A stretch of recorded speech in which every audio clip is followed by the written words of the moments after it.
Hora mais 2 minutos. Queria agradecer a sua companhia, queria agradecer muito também a você que está ligado aqui na RIC TV, que está me acompanhando aqui juntamente com a doutora Márcia no nosso Balanço Geral. A repórter Beatriz Frenner falou com exclusividade com o frentista de um posto, esse rapaz, frentista de um posto de combustíveis, agredido por um casal de clientes. Ele estava no caixa. O motivo? O rapaz não tinha troco, uma nota de duzentão. Ontem nós mostramos o caso para você aqui no Balanço Geral. 4 dias depois dessa covardia, dessa agressão para cima desse rapaz que estava trabalhando, né? O rapaz resolveu quebrar o silêncio e conversar com a nossa reportagem e conversar com a Bia. Como é que está esse rapaz depois desse episódio, hein, Bia? Olha, Jasson, ele está sentindo muito medo, até porque ele foi agredido por pessoas que trabalham perto ali do posto de combustíveis, onde ele também trabalha.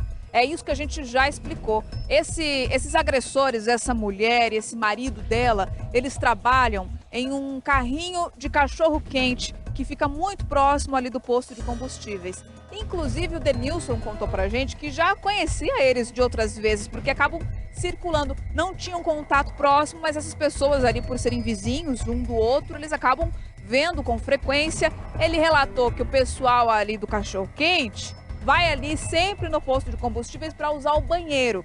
E falou que eles são bem secos, não agem ali com muita educação para pedir o favor de usar o banheiro, por exemplo, para pedir a chave ali para acessar o banheiro. Só para a gente trazer aqui para vocês o contexto de como é o comportamento dessas pessoas. Com atitudes ali do dia a dia, elas já demonstram que não tem ali aquela humildade de pedir licença. Posso usar o banheiro aí do posto? Não, é tudo ali na base do tom mais seco e arrogante mesmo. E chegou no ápice, quando eles pediram para esse rapaz para ele trocar uma nota de 200, ele não tinha, e isso foi o suficiente para causar agressões. Agressões morais, verbais, psicológicas e até físicas, porque tanto a mulher quanto o homem bateram no rapaz, mesmo ele ali do outro lado do balcão, eles conseguiram alcançar ele, e isso tudo está flagrado nessas imagens.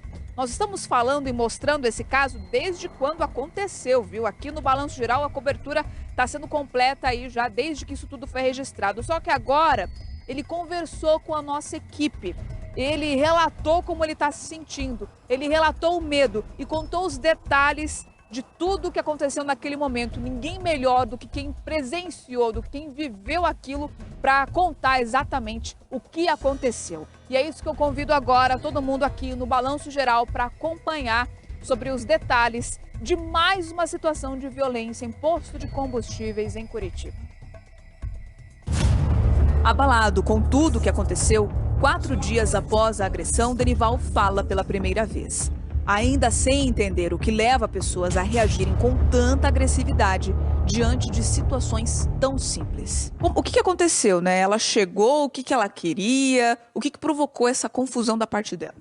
Ela chegou lá, né, querendo trocar uma nota de R$200 para o cliente dela, né? Aí eu falei para ela que eu não tinha, expliquei para ela que eu não tinha, que eu começo o caixa com R$150, né? Denival é o rapaz que aparece nessas imagens, trabalhando no caixa do posto de combustíveis. Era meia-noite e, por segurança, ele tinha acabado de guardar o dinheiro da registradora. A cliente que aparece na sequência é quem causa toda a confusão. Aí foi que ela falou que eu tinha que se virar, que o problema era meu, que eu tinha que trocar para ela. Eu falei, eu não tenho como trocar. E abri outro caixa, né, que é o segundo caixa que eu tenho. Falei, eu não tenho nada aqui. Aqui eu só tenho 150 e aqui eu não tenho nada. Aí foi na hora que ela começou a me agredir nas palavras, começou a me xingar, falar de tudo, xingar eu de tudo. É só por isso que começam os xingamentos. Pela imagem dá para perceber que a mulher está alterada. Ela dá um tapa no rapaz e o marido dela, de camiseta azul, o agride com um soco. Outro parente dela chega e até precisa ser contido por outras pessoas. Juntos, eles até jogam as coisas que estavam no balcão. Ela veio, falou pro marido dela, né, começou a gritar lá onde ela estava, no cachorro-quente, que eu estava agredindo ela, nas palavras, e queria agredir ela fisicamente. E nele ele veio pra me dar o soco, ele vem desse lado aqui pra me dar o soco aqui, ó. Segurei, mas mesmo assim pegou, aqui na face. Mesmo assim pegou, que eu fui até de lado, caí até de lado, né? E consegui me segurar. E veio outro rapaz de branco, né? Que a mulher dele tava segurando ele, porque ele queria quebrar a loja e me bater também. E nunca tinha acontecido isso com você? Nunca tinha acontecido isso comigo. Nunca tinha acontecido isso comigo. Vive sempre trabalhando, né? Batalhando, né? Tentando ter meu dinheirinho, eu tenho meu carro, eu tô pagando ele, né? Eu sempre respeitei e as pessoas sempre me respeitou. E nesse mesmo posto de combustíveis, um outro caso de violência do cliente para um funcionário também já foi registrado recentemente. Em outubro do ano passado, quando o homem, sem motivos aparentes, começou a fazer ofensas racistas contra um frentista. A situação toda também foi parada na polícia. Relembre o caso. O rapaz com o uniforme do posto é o frentista Juan Pablo. Mesmo sem ter feito qualquer coisa contra o cliente, do nada, o homem começa a ofender o trabalhador. Você acha que você dá boca, neguinho? É neguinho, macaco? Pô, eu não esperava que ele chegaria a esse ponto de me xingar de neguinho e macaco. Até o momento que ele tava xingando outros palavrão lá, eu tava normal. Isso acontece praticamente toda noite, ó. Ser xingado, mas não a esse ponto. Sobre esse caso, uma audiência já foi feita na justiça e o agressor sequer apareceu. Além da investigação criminal por racismo, o advogado de Juan também pede indenização. O mesmo deve acontecer com esse caso mais recente, das agressões por causa de falta de troco no caixa. E a sensação de impunidade causa revolta e medo. Qualquer momento pode voltar lá, ainda não tem uma medida protetiva contra essa pessoa que me agrediu, né? Nós não conseguimos isso ainda, né? Mas vai conseguir, se Deus quiser, né? Aí fica com medo, né? Que só fica eu e ele lá. Qualquer momento pode chegar com uma revolta, até armado, né? Dessa vez, né? Porque eu fico sozinho no caixa, ele fica sozinho na pista, né? Um cuida do outro ali, para bem dizer, né? As leis existem e elas precisam ser aplicadas. Inclusive, caberia prisão em flagrante dos dois, flagrante delito, por essa situação, tanto pelas ameaças, como pelas injúrias, os crimes praticados contra a honra dele e também as agressões que lhe causaram lesões. Essas pessoas precisam conhecer o cárcere. Lá pode ter certeza que eles não faltariam com respeito com ninguém.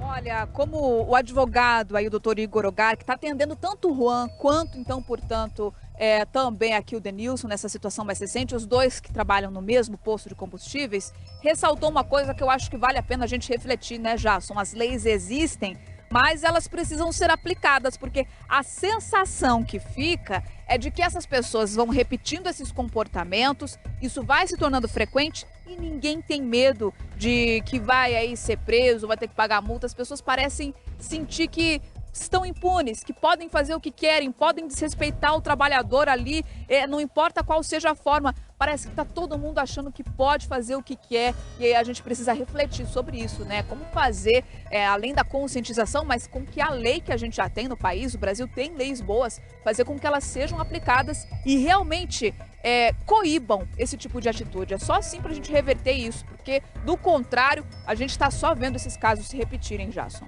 Para parar a violência tem que ter punição severa. E olha, a imagem, eu tive uma sensação, eu fiquei completamente indignado. Eu fiquei aqui, eu chorei por dentro. Chorei, porque eu fico pensando assim, o tamanho da covardia de você partir para cima de um jovem que está trabalhando do outro lado do balcão, de madrugada, né? Sabe-se lá as dificuldades que ele enfrentou pela vida ou enfrenta, está trabalhando. Não está fazendo malandragem por aí. O cara está trabalhando. E olha, eu moro no Boqueirão e o que está acontecendo no nosso bairro, doutor Igor? O que está acontecendo? É o segundo caso, não pode deixar isso desse jeito. Olha, tem que haver uma punição e a gente não pode aceitar esse tipo de situação. Nós temos que respeitar as pessoas. E o que me deixa ainda mais indignado é saber que do outro lado também tinham trabalhadores, porque eles também trabalham à noite, também estão lá vendendo seus produtos, seu cachorro-quente, entendem, sabem qual é a dificuldade de trabalhar à noite. Conversar com pessoas que muitas vezes estão sim alteradas, mas chegar a esse ponto, e é uma covardia, o sentimento que eu tive, é de covardia, ao ver o pessoal batendo, jogando as coisas no balcão, esparramando mercadoria, você não vai... Isso vai te levar aonde? Isso vai te levar para onde? Sabe, doutora Mais? É de deixar, ó, aquele nó na garganta. A punição pode demorar, mas a conta chega. De alguma forma, em algum tempo, ela vai chegar. E vai chegar sim. Mas o que eu acho impressionante é a gente precisar de lei para dizer que as pessoas têm que ter urbanidade, dizer que as pessoas têm que ter educação. Cadê a formação dessas pessoas? Cadê os pais dessas pessoas que não as educaram? Como você bem disse, a gente está acostumado a relatar esse tipo de situação com o bêbado que está na farra e daí para no posto de gasolina alterado. Esses são trabalhadores que deveriam entender o quanto é difícil trabalhar de madrugada, o quanto é difícil estar nessa posição, e ainda assim não, porque o problema dele é maior do que o problema do outro, porque o problema dele tem que ser resolvido, do outro não. Isso é falta de urbanidade, é falta de educação, e infelizmente a gente tem que recorrer à lei penal para isso. E a civil também, porque isso também cumpre uma indenização, ou seja, vai se pagar 2 vezes. Não pode não ser hoje, pode não ser amanhã, mas vai se pagar. Mas é impressionante que a gente tenha que ter uma lei penal para dizer que as pessoas têm que ser educadas, para dizer que as pessoas têm que ser urbanas umas com as outras, para dizer que as pessoas têm que fazer pelo outro o que esperam que façam por eles. Porque imagino quem trabalha à noite, no cachorro-quente, no ambiente aberto, também enfrenta esse tipo de situação, de pessoas com dificuldade de urbanidade, que estão lá ou porque estão alcoolizadas, ou porque estão achando que o direito deles é maior do que o outro, porque o outro está trabalhando, e não entendem isso quando é o outro. Não vem pedir uma desculpa, dizer, olha, estava nervoso, estava chateado, mas pedir uma desculpa, é claro, isso não evita a punição penal, isso não evita a punição civil, mas seria um ato de urbanidade, assim, né, Jasso?